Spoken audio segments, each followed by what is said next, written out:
check with Jack or Guo Ching, and they'll write all the characters out for you and get the tones correct and all of that. Yeah.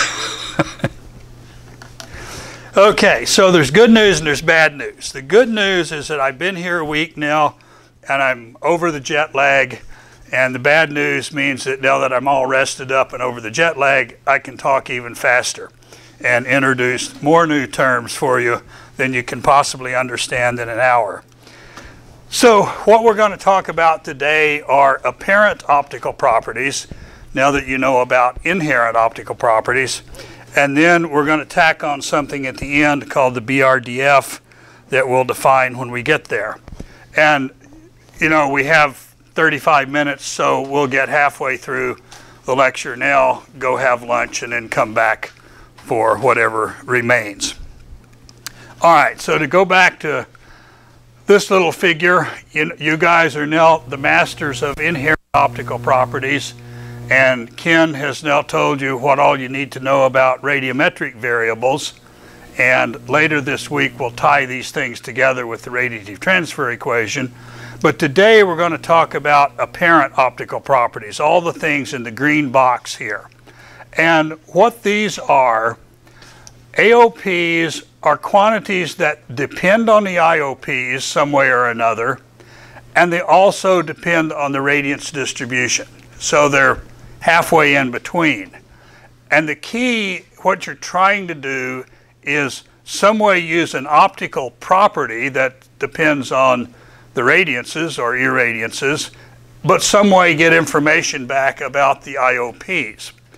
And the key here, the second half of the definition, is that whatever an AOP is, it has to display enough stability or enough regularity to be useful for approximately describing the optical properties of the water body.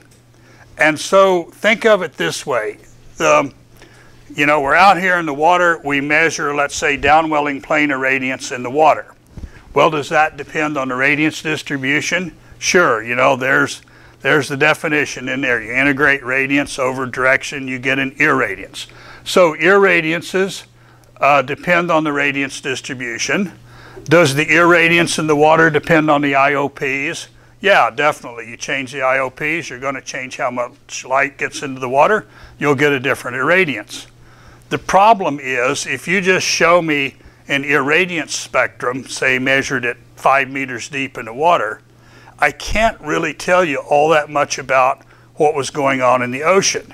And the reason is, irradiances, for example, are not stable. If the sun goes over, you know, I have a sunny day, I measure some irradiance, a cloud goes in between me and the sun, the irradiance may drop in order of magnitude in its magnitude. So the irradiance is highly dependent on things like where the sun angle is, or the cloudiness, or even the waves on the surface. So yeah, irradiances depend on IOPs, they depend on the radiance distribution, but they are not stable or regular. They depend on sun angle, they depend on sky conditions, and so on. So that's why irradiances and radiances are not AOPs. They don't have the stability. And if you don't remember anything else today, repeat after me. Radiances and irradiances are not AOPs because they don't have stability. And there's a lot of people, when you read papers, they'll say, we measured the IOPs of absorption and backscatter, and we measured the AOPs of downwelling and upwelling plane irradiance. And they're confusing that there's everything in the world is divided into it's either an IOP or an AOP.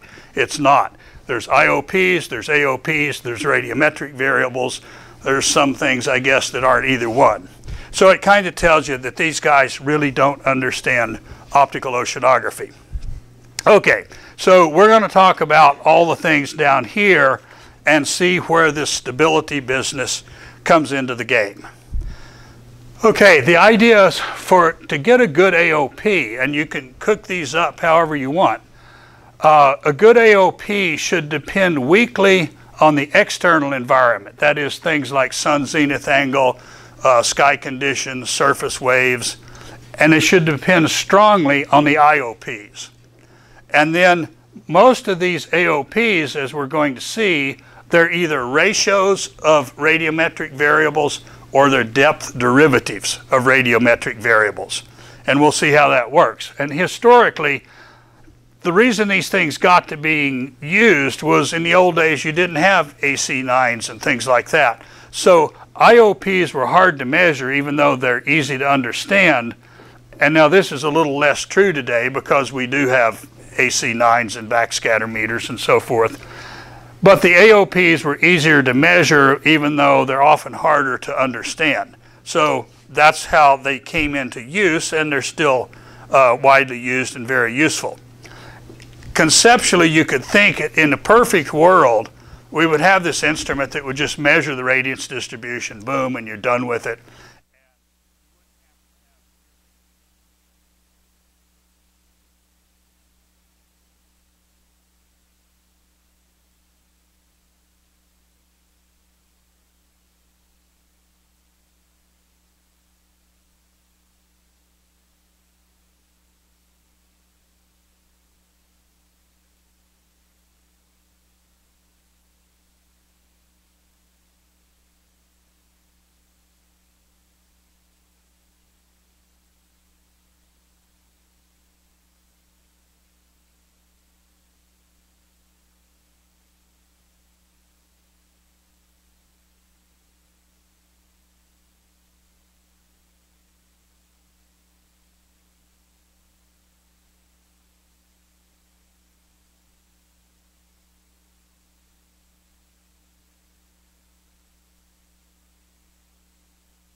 is I'm taking the derivative of ED.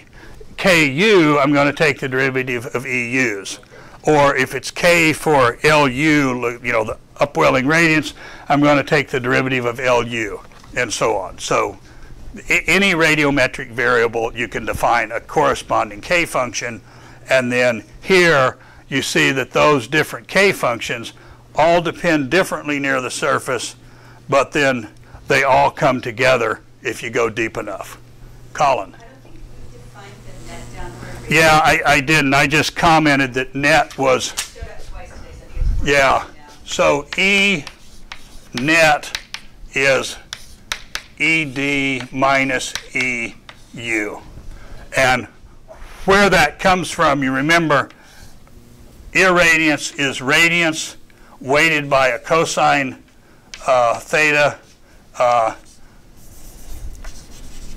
sine theta d phi, our friend, the unit of solid angle here. So you take the radiance and you weight it by a cosine factor. Now, for ED, and here's our coordinate system, here's Z, and here's the direction we're talking about, so there's theta. For downwelling light, the cosine of theta is positive.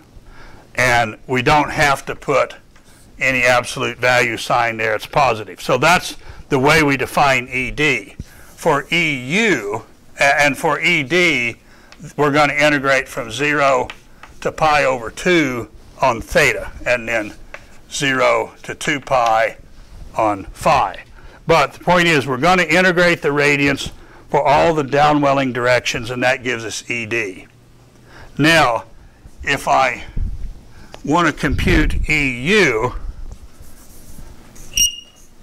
then that's talking about the upwelling light, and now theta is greater than pi over 2, so the cosine is negative, so people put the cosine in an absolute value here just so I get a positive number coming out of it. So that's the definition of EU, and now we're going to integrate from pi over 2 to pi, from here up to here, to get EU. Now the net says E net, just get rid of the absolute value sign, and I'm going to integrate over the whole thing 0 to pi. Well, while it's going from 0 to pi over 2, the cosine's positive, and I get ED. And while it's integrating from pi over 2 to pi, the cosine is negative, and I actually end up with minus EU. And so when we talk about Gerson's law on Wednesday, you're going to see this thing pop out again, that there's an integral over all directions, and it ends up being ED minus EU, which is called the net irradiance. And the reason it's the net irradiance is that it's how much is going down minus how much is going up is what you're left with there. And this is very useful in ecosystem modeling. For example, if I have a layer of water and I want to know how much light is being absorbed in this layer, well, I know how much went in up here, and I know how much came out up here. That's EU. That's a squeaky piece of chalk. And I know how much came out at the bottom, and I know how much was coming up at the bottom. So if I look at the depth change of this difference, if I take now the depth change of this, the balance here minus the balance here, that's just how much was absorbed in that layer. If there was no absorption, the same amount would come out the bottom as went in up here, the same amount would come out the top as went in up here, the absorption would be 0. If there's a lot of absorption, some light would come in and less would come out, some light would come in and less would come out. So this Gerson's law thing we'll see Wednesday basically relates this to the absorption coefficient. It's actually the negative. So anyway, that's called the net irradiance, but it once again has its own little rate of change with depth, which is the K net. And you'll notice K net is very similar here to KU. They're almost identical. And the reason is simply that ED is normally much, much bigger than EU. So this guy is maybe only 1 or 2% of this one, and a lot of times it's just assumed to be 0 in Garrison's law. So the K net is very, very similar to the K for ED. Okay. But you're going to see these things in the literature all the time, which is why we're showing them to you. So here's a little something to think about. Suppose you measured ED as a function of depth, but the data were noisy, just like they always are. And up at the surface, you have wave focusing here, or bubbles in the water, whatever. So you get things pretty noisy. So you look at this data here and you say, whoa, this is way too noisy. I'm going to throw out all the noisy data and I'll just keep the nice smooth data from, say 5 meters downward here. Okay, you can do that. And then what you're going to do is, let's say, take these values and get a KD from here downward. And then you want to do something like take the ED at the surface and extrapolate that downward to depth using your KD. Well, how good of a value are you getting to get if you use this ED to extrapolate light from here downward? Or if this were a K for LU, remember one of the ways to get water leaving radiance is make LU measurements at depth up to as close to the surface as you can, and then get a K for LU and use that K to extrapolate upward. Well, I should maybe point out here that we've written, Beer's law would say, for example, that whatever the radiometric variable is, let's say LU, that's an LU, let's say at the surface, times an E to the minus some K for LU times depth, if the water's homogeneous. So this equation is equivalent to saying that K for LU is minus 1 over LU dLu dz. I've just rewritten them in two different forms. So I'm defining K by this, but you could also view this as the definition of K, because if I just move the Z over here, and I have K LU dz equals minus dLu over LU, and I integrate from some depth 0 to Z and from some surface value LU at the surface to LU at Z. Well, here's, if K is constant, this is just K times Z, and this integrates to the logarithm, and then I take the antilog and I get this equation here. So either one of these equations is the same thing. One of them is just how people often compute it as a derivative, or how they often use it basically in Beer's law, but they're the same thing. So the idea in my little question here is that, let's say I measured LU, starting at 30 meters down. I bring my instrument up, I'm measuring LU. Well, finally the LU gets up to the surface, and it's so noisy because of waves and bubbles and whatever that I can't really use it. So I throw that out, and I compute my LU values, or my KU values down here. And I get a KU value, and it's a nice number. It's 0.4 per meter, let's say. But then I take that over into here, and I say, well, I'm going to assume that's constant now from down there up to the surface. And I'm going to extract, I have my LU measurements, and I'm going to use this equation to compute LU at the surface.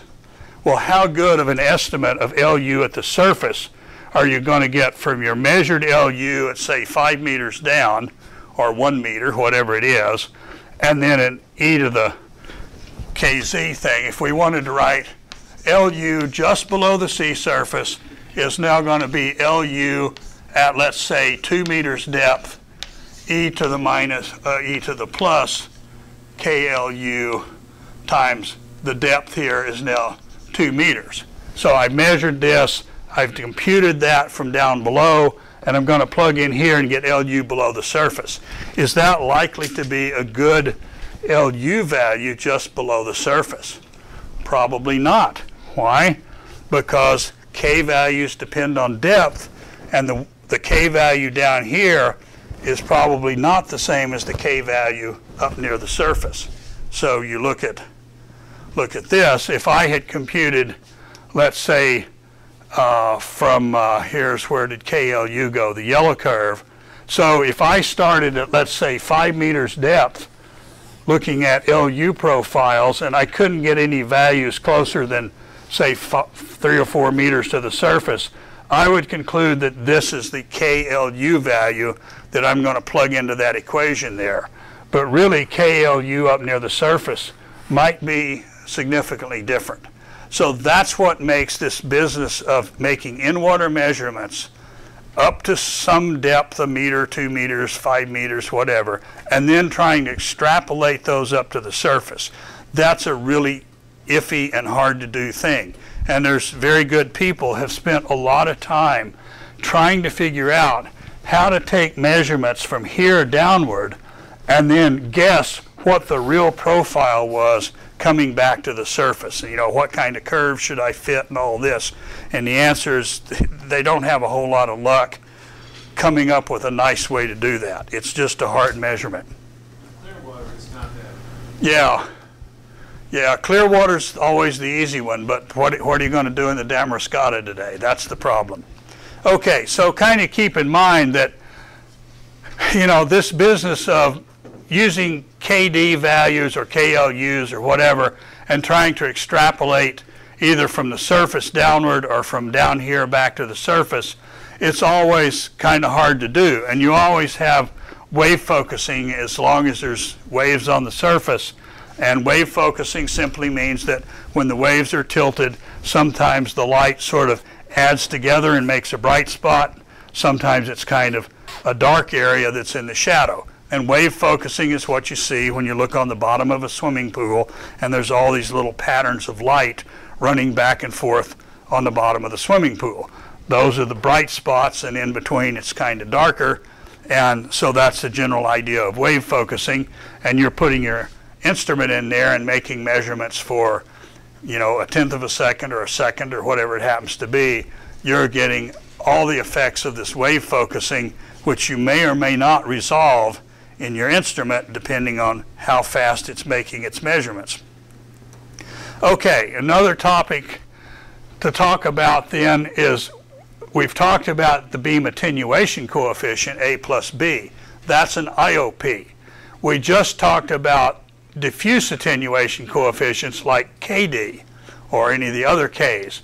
So the point here is that beam attenuation is an IOP, diffuse attenuation is an AOP, and they're conceptually different and they're numerically different. So the way to think of that is this.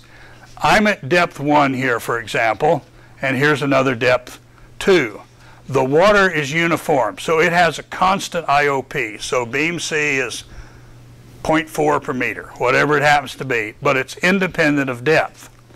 Well, the K is a measure of how fast and let's talk about KD, how fast KD is changing with depth.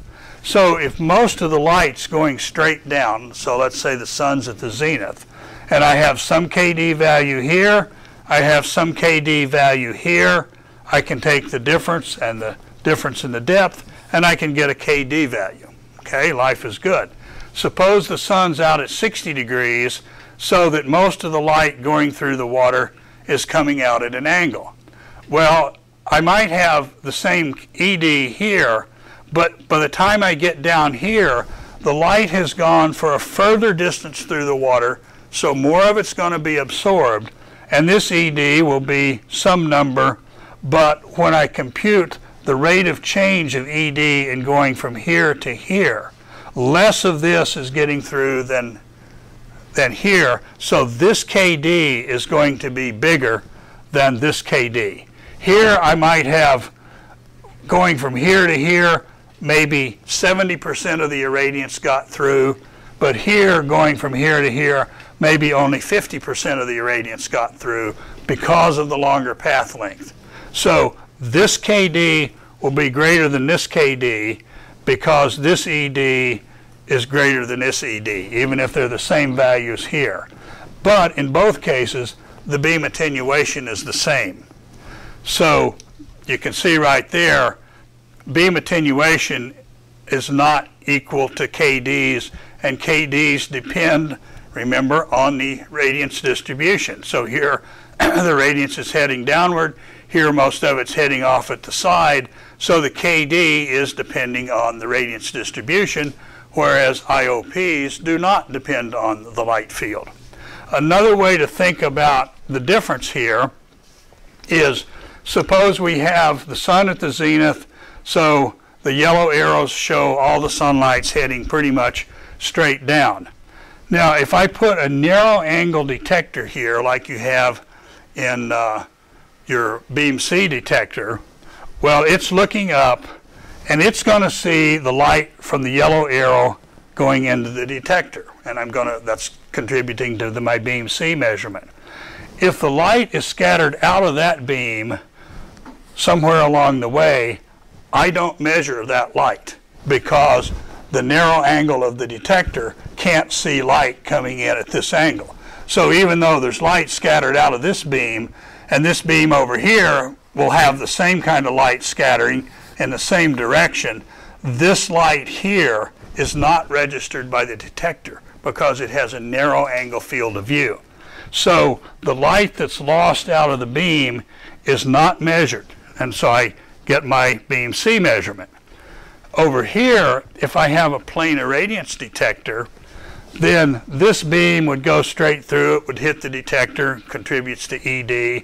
The light that's scattered out here is not seen by this detector, but the neighboring areas, what's lost here can be replaced by what's scattered in here, and what's lost from here can be replaced by light scattered from this beam, which would not normally hit the detector, but when it's scattered it does, because the plane irradiance detector can detect light coming from any direction.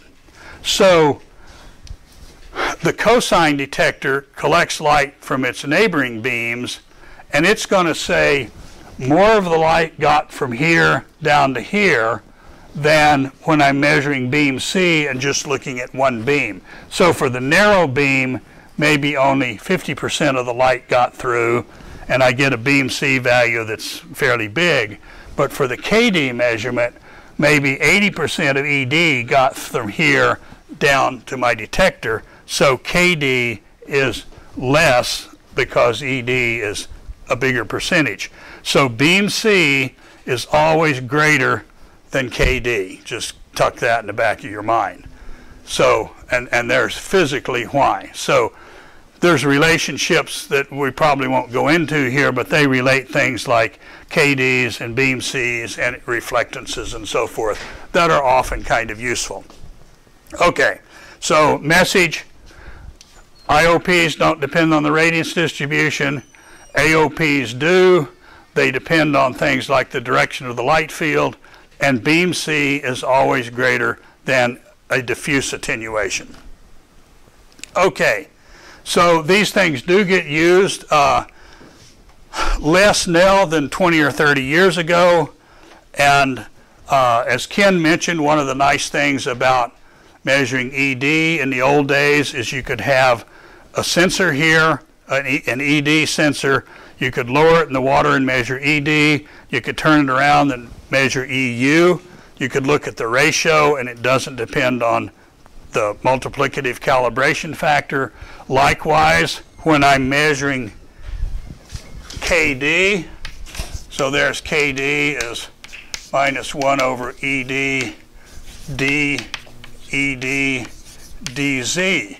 If there's some calibration factor in here, you know, let's call it C, and C here, it doesn't matter what that calibration factor is, it cancels out if I'm looking at a depth derivative. So I don't even have to have a sensor that's calibrated in radiance units. This could just be volts and volts, and I'll still be able to compute ED. Whereas if I want to compute, KD, if I want to compute ED, then I have to know the calibration factor that would turn volts into watts per square meter. So that's a nice thing there, is you can get away with not even having to have a calibrated instrument if all you want to get out is a K function. And that was a big deal in the old days. K, as we'll see later, is strongly influenced by absorption. So in case 1 waters, it's correlated very closely with things like chlorophyll. And Gordon has a paper where he shows that about 90% of the water leaving radiance comes from a depth of 1 over KD. So if you measure KD, and KD is, 0.1 per meter, 1 over KD is 10 meters, you know of the light that got in the water and came back out, 90% of it's coming from that upper 10 meters at that wavelength. And that's often called Gordon called that the penetration depth. And there's some nice connections between the Ks and the IOPs and other AOPs, and we'll see Gerson's law on Wednesday. The nasty things about these is they're not constant with depth, even though the water IOPs are constant with depth. And worst of all, they vary the most near the surface, which is where you're probably the most interested if you're doing something like remote sensing, where you're getting most of that light from the surface. And it's difficult to compute derivatives when you have noisy data. So then you end up fitting curves through things and smoothing and all of this, and then who knows what that did. Okay, so it's noon. We'll knock off here. And when do we want to come back, Emmanuel? 1:15 or so?